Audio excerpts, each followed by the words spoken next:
ADGP Jayaram suspend வாபஸ் இல்லை என்று நீதிமன்றத்தில் அரசு தரப்பில் தெரிவிக்கப்பட்டிருக்கிறது. அண்மை செய்தியாக பார்க்கிறோம்.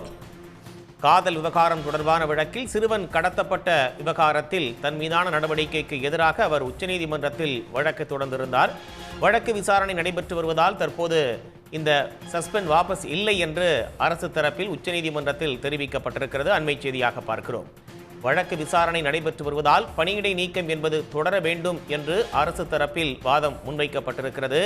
பணியிடை நீக்கம் செய்த ஆவணங்களை தமிழ்நாடு அரசு உச்சநீதிமன்றத்தில் தற்போது தாக்கல் செய்திருக்கிறது. சிறுவன் கடத்தல் வழக்கில் சஸ்பெண்ட் செய்யப்பட்டதை எதிர்த்து ஏடிஜிபி ஜெயராம் உச்சநீதிமன்றத்தில் மனு தாக்கல் செய்திருந்தார். இந்த நிலையில் ஏடிஜிபி ஜெயராம் சஸ்பெண்ட் வாபஸ் இல்லை என்று தமிழ்நாடு அரசு உச்சநீதிமன்றத்தில் தெரிவித்திருக்கிறது.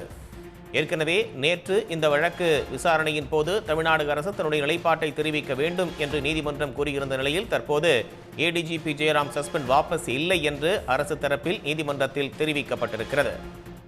சிறுவன் கடத்தல் வழக்கில் சஸ்பெண்ட் செய்யப்பட்டதை எதிர்த்து ஏடிஜிபி ஜெயராம் உச்சநீதிமன்றத்தில் மனு தாக்கல் செய்திருந்தார்.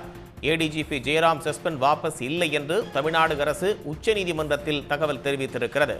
வழக்கு விசாரணை நடைபெற்று வருவதால் பணியிடை நீக்கம் என்பது தொடர வேண்டும் என்று அரசு தரப்பில் வாதம் முன்வைக்கப்பட்டிருக்கிறது.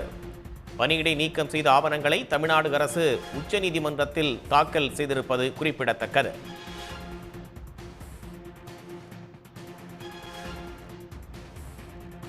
காதல் திருமண விவகாரம் தொடர்பான வழக்கில் சிறுவன் கடத்தப்பட்ட விவகாரம் சர்ச்சையான நிலையில் காவல்துறை தீவிர விசாரணையை முன்னெடுத்திருந்தது. இந்த நிலையில் இந்த விவகாரம் தொடர்பாக தன் மீதான நடவடிக்கைக்கு தடை விதிக்க வேண்டும் என்று கோரி உச்சநீதிமன்றத்தில் ஏடிஜிபி ஜெயராம் மனு தாக்கல் செய்திருந்தார். அந்த வழக்கு என்பது நேற்றும் விசாரணைக்கு வந்தது. இந்த நிலையில் இன்றும் விசாரணைக்கு வந்திருக்கக்கூடிய நிலையில் ஏடிஜிபி ஜெயராம் சஸ்பெண்ட் வாபஸ் இல்லை என்று அரசு தரப்பில் விளக்கம் என்பது அளிக்கப்பட்டிருக்கிறது. அதற்கான ஆவணங்களும் தாக்கல் செய்யப்பட்டிருக்கிறது.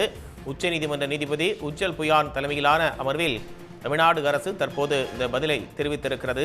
ஏடிஜிபி ஜெயராம் சஸ்பெண்ட் வாபஸ் இல்லை என்று தமிழ்நாடு அரசு உச்சநீதிமன்றத்தில் தெரிவித்திருக்கிறது.